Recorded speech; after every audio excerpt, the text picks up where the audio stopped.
তো এরকম পুনর্বাসন করছে।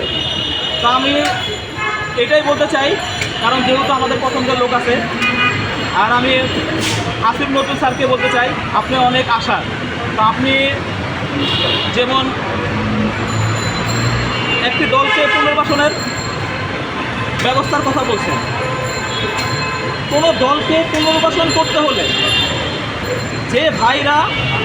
আমাদের যে ভাইয়েরা 24-এর গণঅভ্যুত্থানে নিহত হয়েছে, ওই ভাইয়ের পরিবার, যারা আহত হয়েছে ওই ওনাদের, এবং বিডিআর বিদ্রোহে হয়ে যেই সব সেনা সদস্যরা, সেনা অফিসাররা মারা গেছে তাদের পরিবারের, হেফাজতে ইসলামের আন্দোলনে যে সকল ভাইয়েরা মারা গেছে তাদের পরিবার, এবং ফ্যাসিবাদের সময়ে যে সকল ভাইয়েরা গুম হয়েছে, খুনের শিকার হয়েছে, সেই সকল ভাইয়ের পরিবারের সিদ্ধান্ত নেবে তারা কি করবে, রাজনীতি করবে।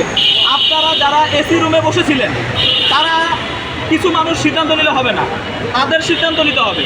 যারা ভুক্তভোগী ফ্যাসিবাদের ভুক্তভোগী ভাইয়েরাই সিদ্ধান্ত নিবে ফ্যাসিবাদদের পুনর্বাসন হবে কি হবে না। এটা আপনারা কেউ, আমি দেখতেছি বিভিন্ন সময় এরা বৈঠক দিতেছে, বিভিন্ন সময় বিভিন্ন এটা করতেছে, অনেকের মনে ভয় ঢুকে গেছে যে ফ্যাসিবাদের যদি পুনর্বাসন হয়, ভবিষ্যতে ফ্যাসিবাদের যদি কাজ আমরা করি আমাদের মনে হয় কোনো নিষিদ্ধ হবো, আমরাও নিষিদ্ধ হবো।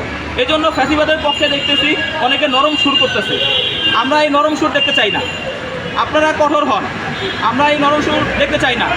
আমি বিনীতভাবে আবেদন করব আসিফ নজরুল স্যারকে, আইনমন্ত্রী, যে আমরা কিন্তু আপনার দীর্ঘদিন যাবৎ আপনার বক্তব্য আমরা ফলো করি, তো আপনি আমাদের অনুপ্রেরণা যোগাইছেন অনেক কিছুতে, কিন্তু আপনার কাছ থেকে আমরা আশা করব যে আমাদের যেন মতামতে এই সিদ্ধান্ত হয় কোন দল কি হবে না হবে।